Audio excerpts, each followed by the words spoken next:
Senhor. Amém. Estamos felizes com a oportunidade de estarmos na casa do Pai. A Bíblia é tão certeira que diz que vale mais de estar na casa do Senhor um dia do que 1000 dias em qualquer outra tenda, em qualquer outra casa, em qualquer outro ambiente, em qualquer outro lugar. É verdade. Sabemos que existe a graça do Senhor. Sabemos que a unção e a glória, o poder vivo da palavra de Deus é que tem estruturado os nossos caminhos. Aleluia. É que tem modelado os nossos passos. E não foi só no tempo de Jesus ou no Velho Testamento. Nós estamos falando de uma palavra que foi escrita há tantos anos, mas é atual para 2025. É verdade. É atual para o meu sentimento, para os meus pensamentos, para o meu dia a dia, para o meu lar, para a minha conduta, para os meus valores, para os teus valores. Aleluia. É Deus poderoso que conhece o nosso passado, conhece o nosso presente. E que tem planos poderosos para a gente no futuro. Ele é o mesmo ontem, hoje e será eternamente. Esse é o nosso Deus, amém? Amém. Deus me deu uma palavra e eu quero repartir com os irmãos. Lembramos que nós estamos num culto de ensinamento, para nós conhecermos mais da palavra, mais do querer, mais da vontade de Deus em nossas vidas, amém? Amém. Está no livro de Lucas, capítulo 12, versículo 13 em diante. Lucas, capítulo 12, versículo 13 em diante. O tema da leitura, ou o tema da palavra, a parábola do rico insensato. Amém? Louvado seja Deus. Aos que nos acompanham através do YouTube e do Facebook, em nome de Jesus. Todas as palavras eu insisto em dizer, pega um exemplar bíblico. Todas as pregações eu insisto em dizer, se possível, arruma um tempinho aí. Aleluia. Pega a Bíblia, acompanha a leitura. Essa palavra é viva, poderosa, ela pode mudar a sua vida. Creia em nome de Jesus.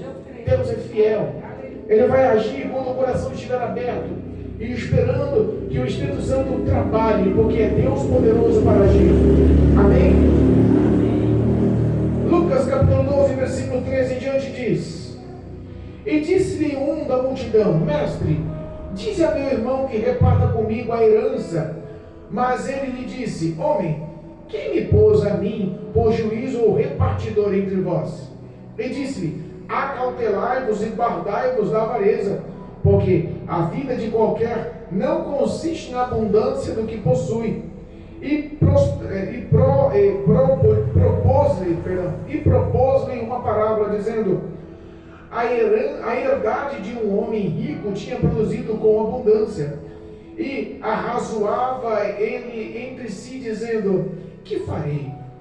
Não tenho onde recolher os meus frutos. E disse: Farei isto: derribarei os meus celeiros e edificarei outros maiores, e ali recolherei todas as minhas novidades e os meus bens.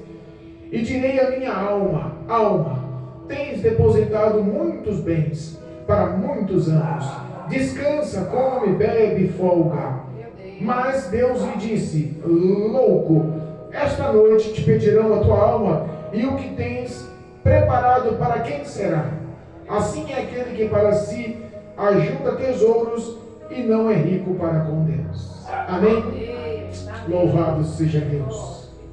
Podemos assentar.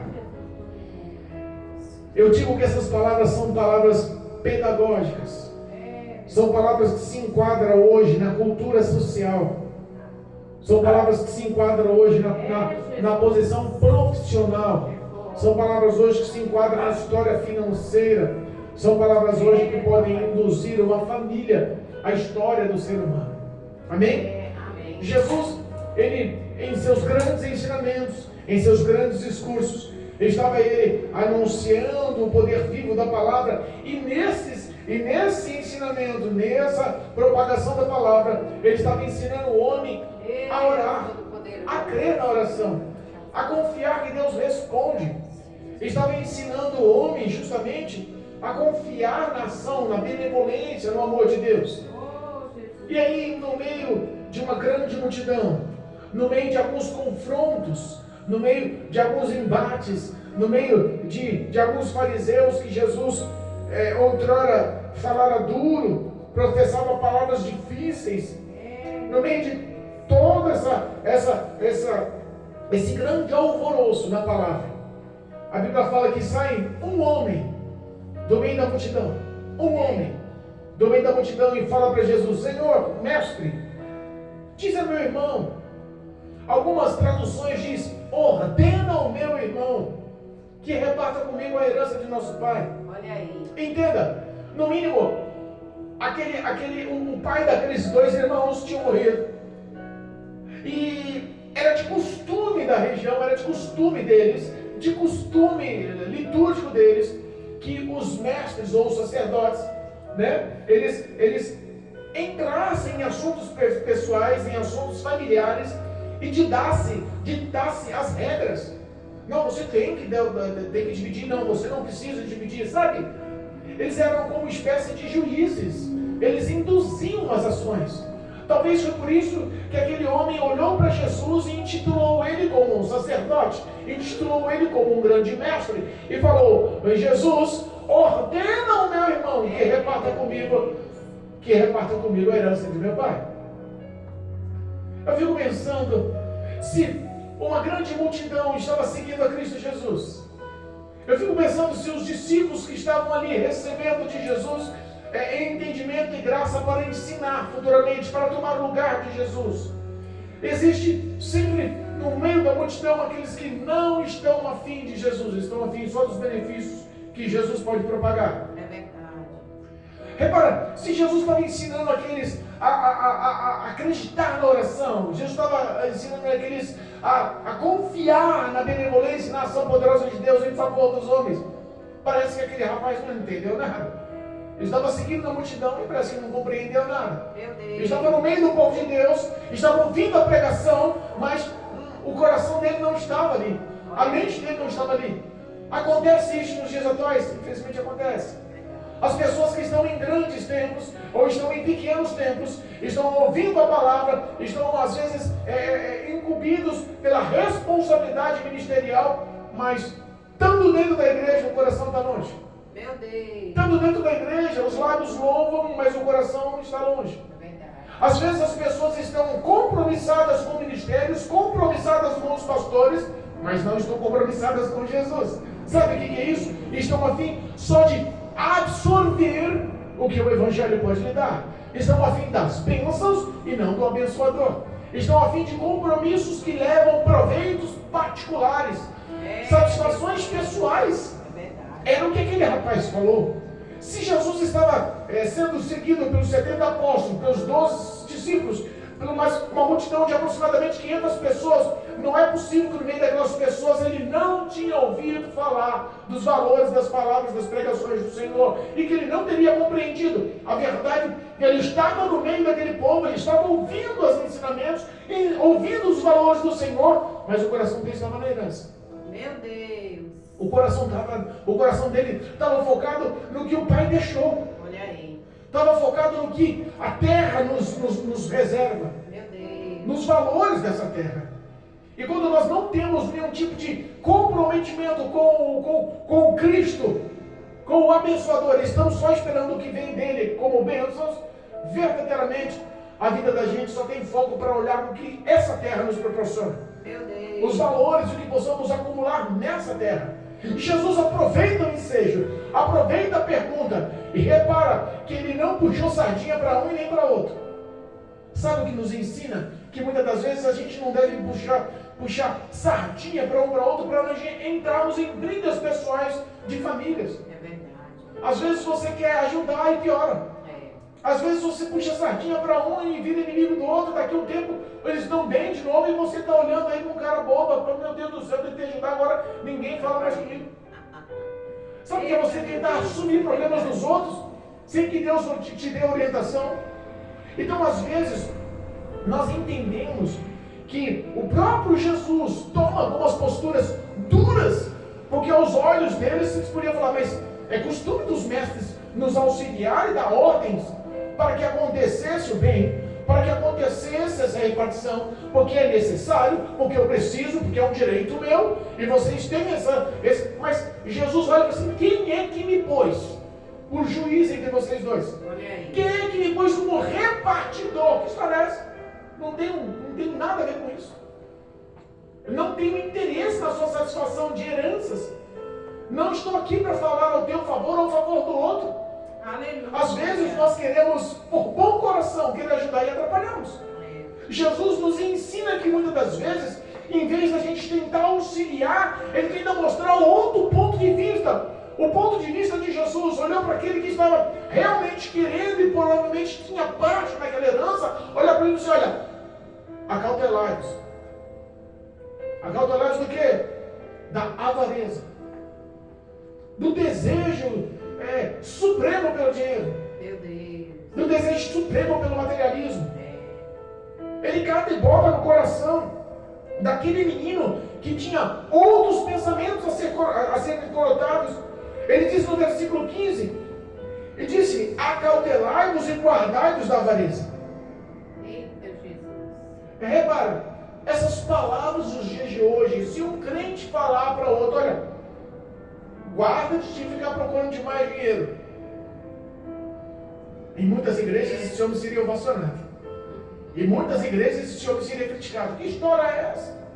Eu vejo alguns pregadores de nome dizendo, né? Abraão foi rico, Isaac foi rico, Davi foi rico, Jacó foi rico, Salomão foi rico, e na minha vez eu me lasco. Eu vi essa publicação até ter risada.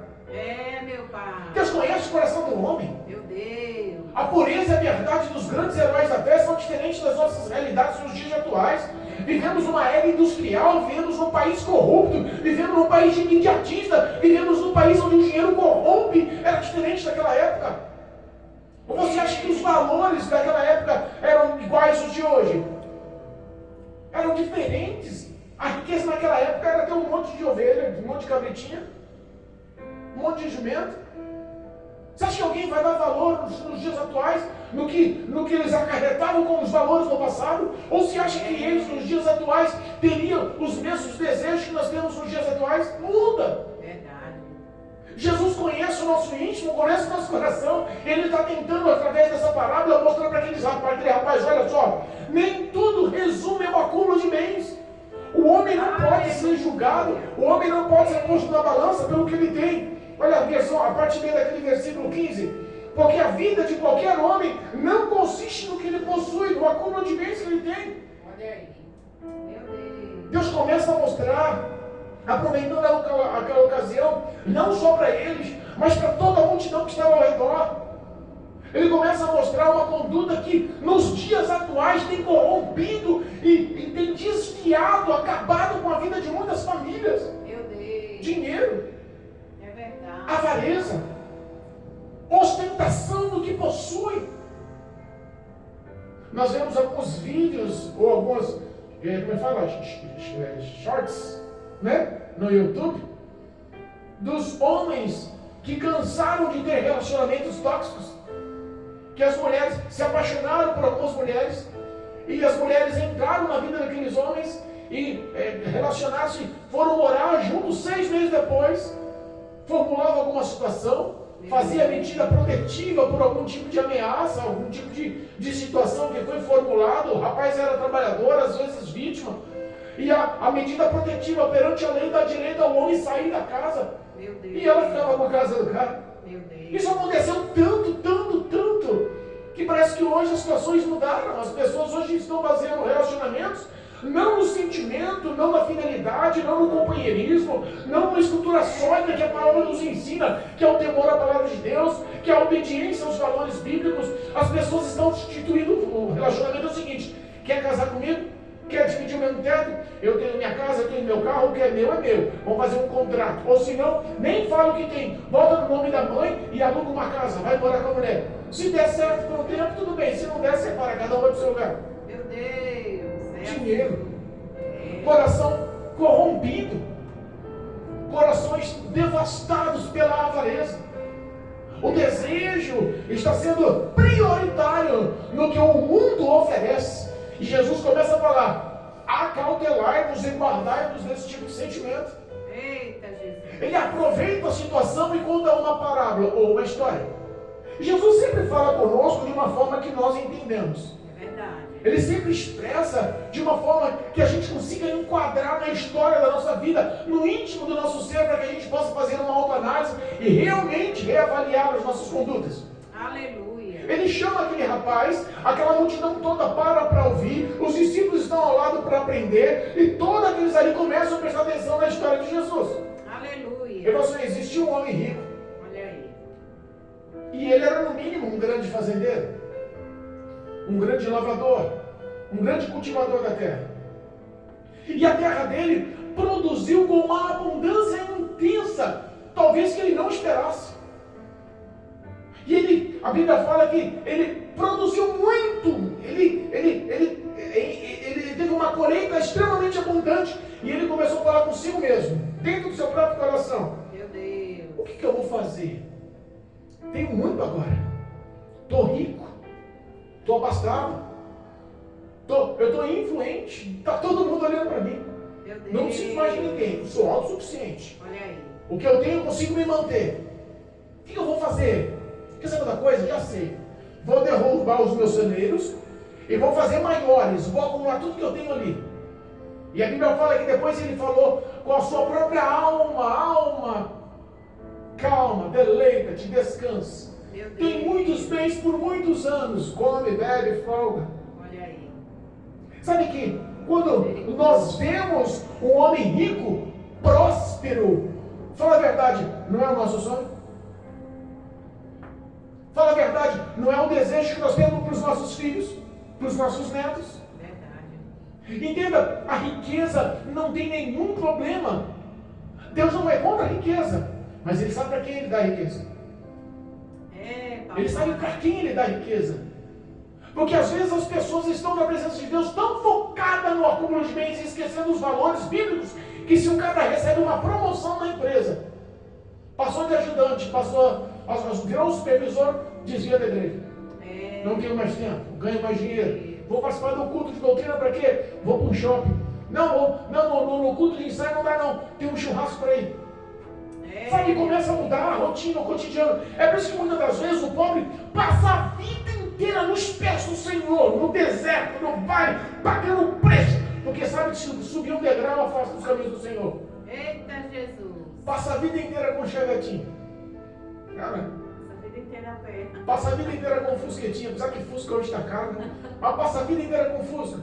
Eita Jesus. Né? Aquela SUV 4x4, toda digital do ano, que vale 200, 300 mil reais.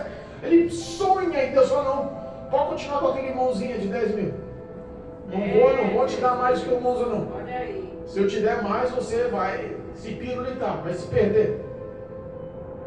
Responda uma coisa para mim: o coração do homem, ele é confiável? Não. A Bíblia fala que o coração do homem, o nosso próprio coração nos engana. E esse mal não tem remédio. Não adianta a gente achar que tem um domínio próprio. Não, eu posso ficar rico, eu posso ficar bem de vida, eu posso ter várias casas, posso ter várias empresas, eu posso ter carros importados, posso ter contas bancárias, posso viver uma vida de luxo, porque eu sei que não vou me corromper. Quantas pessoas estão se perdendo e vivendo um evangelho de hipocrisia? Meu Deus. Pastores que há pouco tempo atrás estavam observando, eu não vou falar nome, estava pregando contra cobrar, pregando contra ir nos ministérios, nos grandes eventos e cobrar para pregar. Hoje estão cobrando 60 mil reais para pregar no evento. Meu Deus.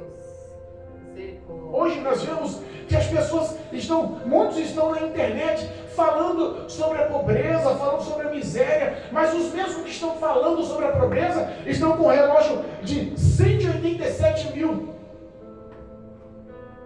Estão com uma roupa de 25 mil, estão com uma bolsa de 45 mil. Meu Deus. E falando para a gente ajudar os pobres necessitados. Qual é a riqueza desse povo? Aonde está o tesouro desse povo? Eita. Mateus capítulo 6, versículo 21 nos lembra: aonde está o teu tesouro e ali estará o teu coração. Verdade. Jesus, ele olha para aquele homem e conta a história. Mas o contexto da história nos mostra algumas verdades. O homem que recebeu uma grande colheita, no mínimo, quando ele fez a grande colheita, no mínimo, ele tinha que ser o quê? Grato. Rapaz, me surpreendeu. O que eu plantei, parece que a colheita ficou tão maior. O que eu semeei na hora de colher, nossa, realmente superabundou. Realmente eu não contava com tanta colheita, com tantos bens. Sabe uma coisa? Primeira coisa que eu vou fazer, um culto de ação de graça, para agradecer, porque eu vejo as mãos de Deus na minha terra, honrando, prosperando e multiplicando. Segunda coisa que eu vou fazer, ele pergunta, o que farei eu? Ele não lembrou nenhuma vez do próximo. Meu Deus. Ele não lembrou nenhuma vez do necessitado. Olha aí. Ele não plantou aquela terra sozinho, no mínimo ele tinha trabalhadores. Ele não cuidou da terra, não semeou, não regou, não adubou. Ele não cuidou daquela terra sozinho, ele tinha empregados. Verdade. Será que ele parou para pensar como viviam os empregados? Será que ele fez uma visita na casa de alguns empregados? Nos dias atuais, será que nós vivemos verdadeiramente esse amor ao próximo? Tem gente sem recurso. Está difícil, não vai? Mas vive esse amor ao próximo. Não depende do dinheiro, depende da graça do Senhor. Aleluia. Amor ao próximo. Verdade. Nós falamos sobre recursos financeiros, porque o dinheiro ajuda. Se falar que não, está mentindo. Mas por que Deus prospera alguns e não prospera outros? Porque alguns têm no coração o que tem na palavra. Romanos capítulo 13. Romanos capítulo 13. Versículo 8 diz assim, ó. O tema da leitura, o amor ao próximo, a vigilância e a pureza. Diz assim, ó. A ninguém devais coisa alguma, a não ser o amor com que vos amei uns aos outros. Porque quem ama aos outros, cumpre a lei, cumpre a palavra. Aleluia. O resumo da palavra de Deus no Velho Testamento, no Novo Testamento, não é amar a Deus sobre todas as coisas. E amar o seu próximo como a si mesmo. Então quem ama o próximo, cumpre a palavra de Deus. Você não deve nada para ninguém, mas deve uma coisa, amar o próximo. Aleluia. Você não deve nada para ninguém, mas você tem que dar satisfação da sua vida um dia. O próprio livro de Romanos, aqui ó, capítulo 14, versículo 11, diz assim, ó, Romanos 14, 11, diz assim, ó, porque está escrito, pela minha vida diz o Senhor, todo joelho se dobrará diante de mim, e toda língua confessará a Deus. Versículo 12, de maneira que cada um de nós dará conta de si mesmo a Deus. Olha aí. Eita, Jesus. As nossas ações são vistas por Deus. Malaquias capítulo 3 nos lembra que existe um anjo anotando no memorial de Deus as nossas ações. Sabe o que fala que cada um vai dar conta de si mesmo? Não vai ser, a Mara não vai dar conta dos filhos. Não vai dar conta dos irmãos. Você não vai dar conta do seu filho, não vai dar conta da sua esposa. Não tem essa no dia do juízo final, de falar assim, não Senhor, mas meu filho não tem um bom coração, as obras são boas, cada um vai dar conta de si. Jesus. Aquele homem que recebeu uma grande colheita, aquele homem que verdadeiramente ele ganhou além do que pensava, ele não pensou em nenhum momento no amor ao próximo. Não. É por isso que muitos hoje são corrompidos pelo dinheiro. Meu Deus. São corrompidos pelo dinheiro. Olha só, existe um relato essa semana, aquela cantora Anitta. É difícil a gente ficar pondo o nome, né? Principalmente quando vai na internet. Mas não é o público que ela expressou, no vídeo que ela expressou.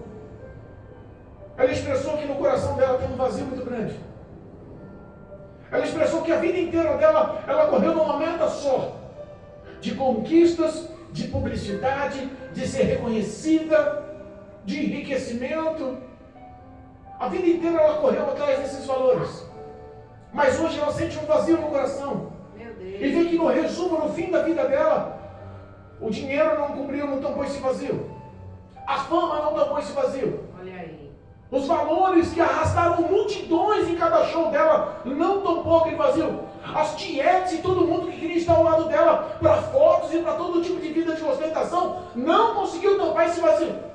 Meu Deus. Nós estamos falando da cantora mais rica do Brasil. A Anitta é a cantora mais rica do Brasil. A fortuna dela já passou aí de mais de 533 milhões de reais. Meu Deus. Ela está no ranking das cantoras mais ricas do mundo. E eu fico pensando numa mulher tão rica, tão empoderada, tão famosa, olha e fala: o dinheiro não me satisfez. Meu Deus. A fama não tira esse vazio que eu tenho no meu peito. Olha aí.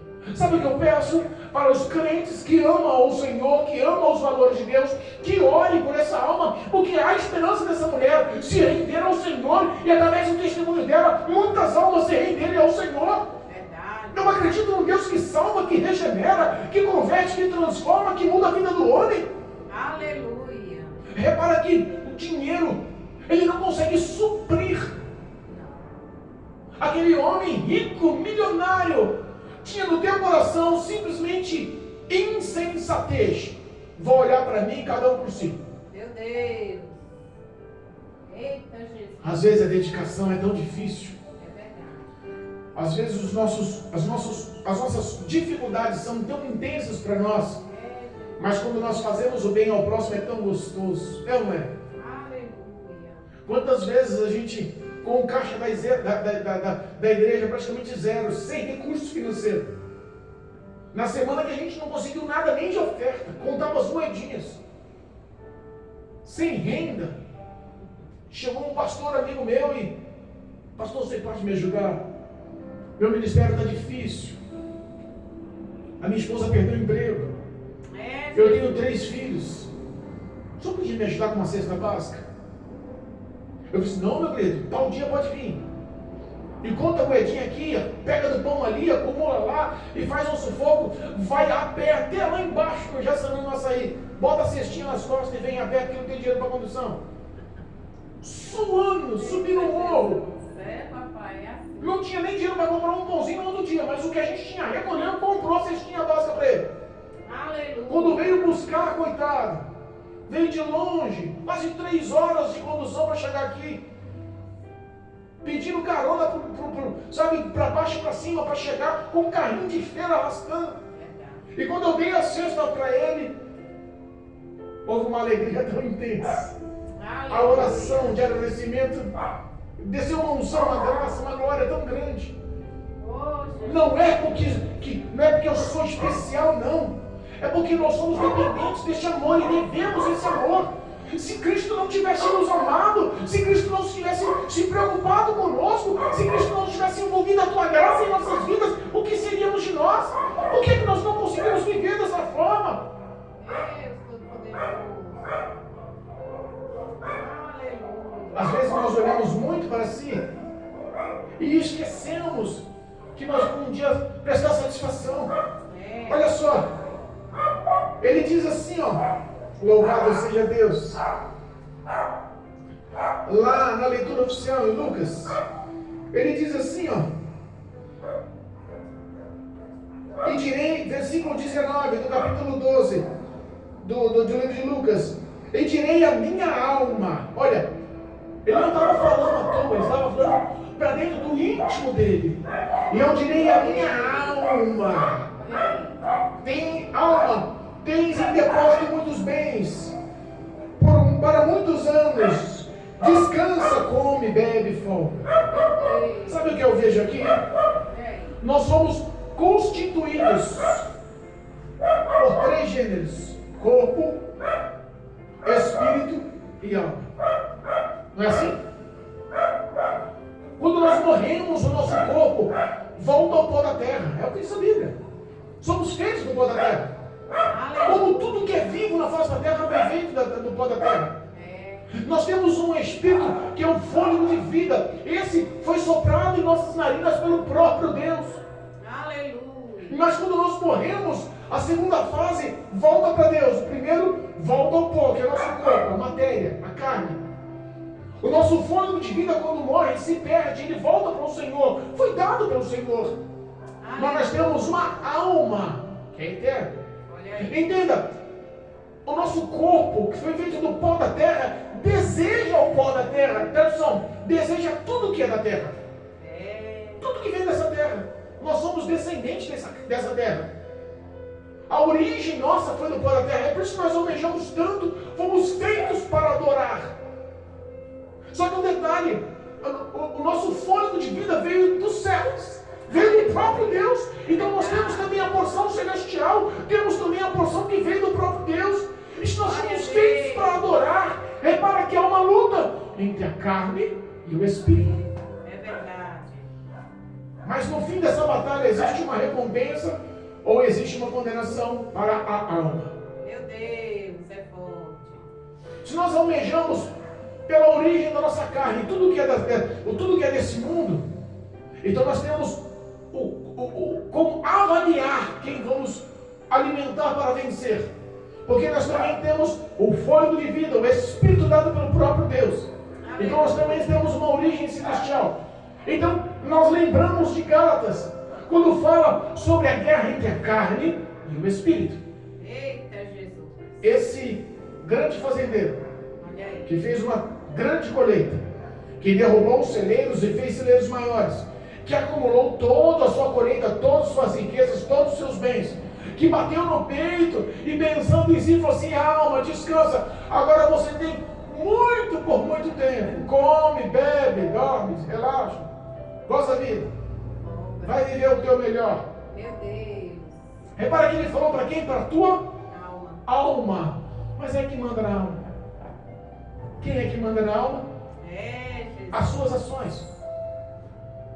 Porque a sua alma, ela vai ser a recompensa das suas escolhas. Olha aí. Se você decidir alimentar a carne, e se você decidir viver o que a carne, os prazeres da carne te induz, com certeza a carne vai ganhar do Espírito. E a recompensa, quando dermos satisfação a Deus no tribunal de Cristo, olhando nos olhos do Senhor, a nossa recompensa vai ser a condenação. É, papaizinho. Mas se nós se decidirmos alimentar o Espírito que vem do céu de Deus, que é celestial, para nos fortalecer e ganhar da carne, porque essa luta é constante, ou não é? É verdade. Ou a gente pode vacilar. Não. Porque se a gente vacila um pouquinho só, pode ter certeza que a gente cai. Verdade. Não tente brincar com a carne. A carne te induz ao pecado, o pecado te isola de Deus. É, meu Deus. Mas entenda, ele falou para a alma, e quando ele expressou dentro do teu próprio coração: alma, descansa, relaxa, vai gozar a vida, a resposta veio de Deus para o resultado da alma dele. Meu Deus.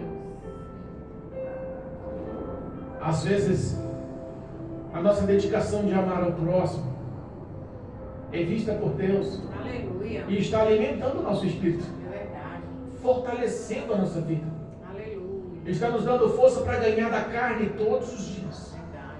A nossa dedicação de amar ao próximo nos mostra que no dia de dar satisfação da nossa vida, nós vamos verdadeiramente ter a herança que Deus nos deu para a nossa alma, para a única coisa que é eterna,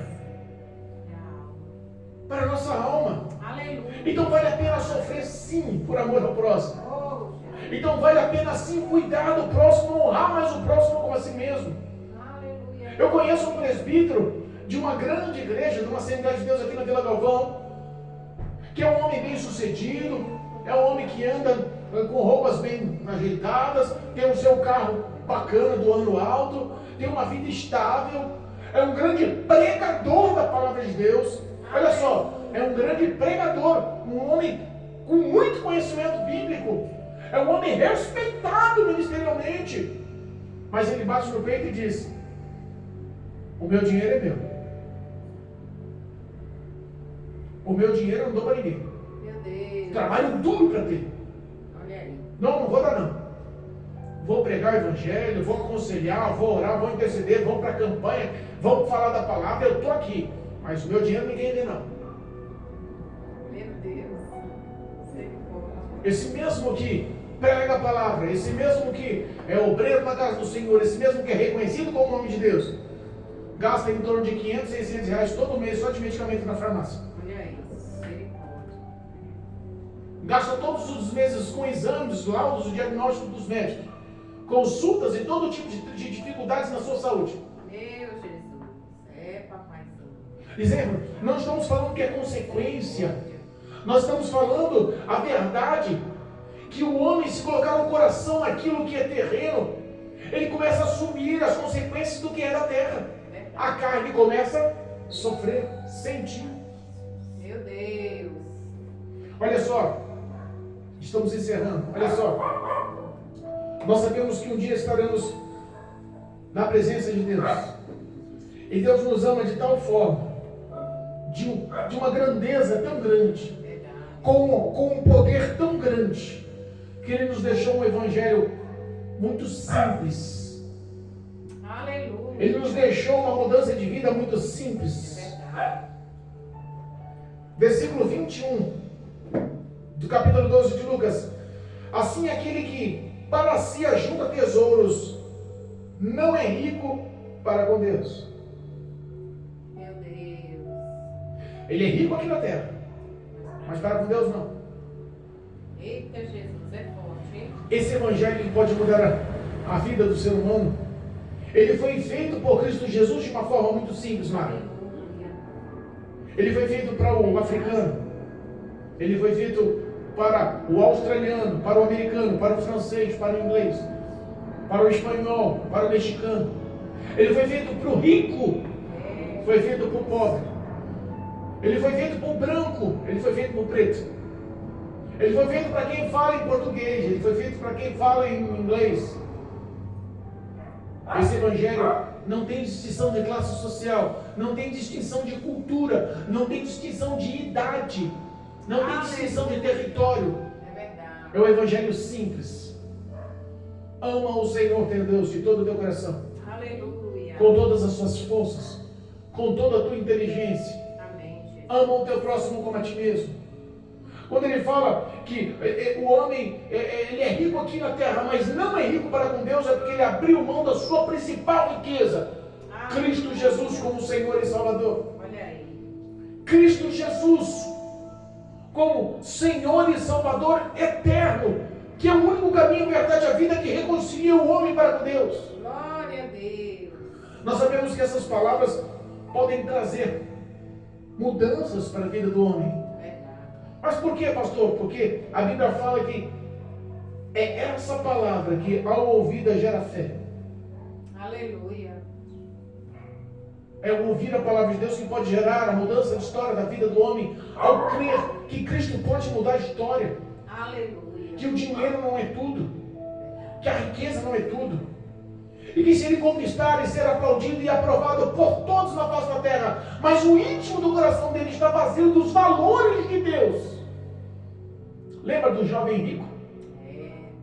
Com a sua caravana, com todos os seus animais, seus bois, seus escravos, seus servos, suas servas, com todas as suas joias, com a sua vestimenta de linho, com todo o teu nome, com toda a sua banca, com toda a tua ostentação, encontra-se com Jesus.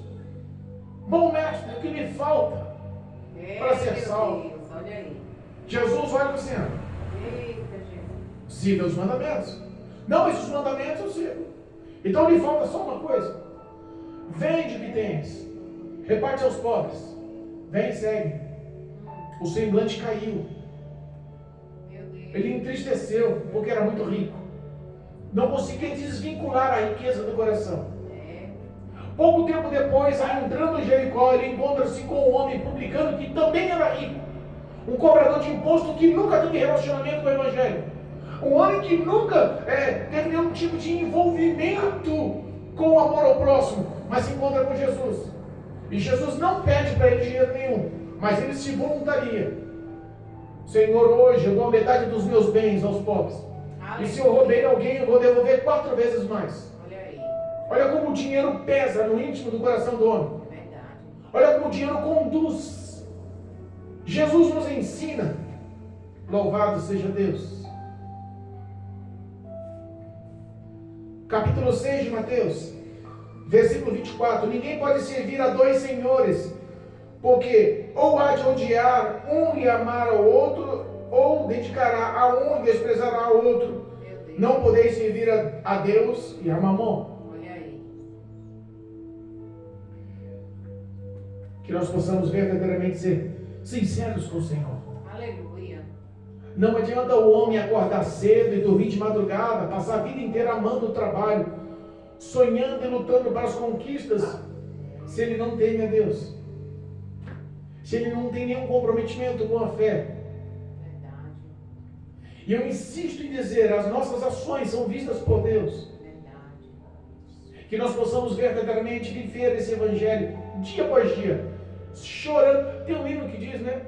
Que fala que que vale a pena servir ao Senhor, nem que seja chorando. É verdade. Em nome de Jesus. Aleluia. Saia daqui sabendo que o término da tua campanha foi com lágrimas e difícil, mas está sendo visto e acompanhado por Deus. Aleluia. E há recompensa. É verdade. Que a dedicação e o esforço, há recompensa. Que Ele continua ouvindo as orações. Verdade. Que Ele conhece os corações. Ele sabe aonde está o teu tesouro. Que possamos refletir e saber: Cristo pode mudar nossas vidas se nós crermos nessa palavra. Aleluia. E que o Senhor verdadeiramente pode nos fazer homens e mulheres sensatos e não loucos, mas com os pés no chão, valorizando a glória desse Evangelho com toda a força do nosso ser, vivendo o amor em primeiro lugar. Em nome de Jesus. Amém? Amém. Louvado seja Deus. Oh, Deus fiel. Que essas palavras possam gerar frutos e frutos de graça na vida de cada um de vocês, em nome de Cristo Jesus. Amém. Amém. Louvado.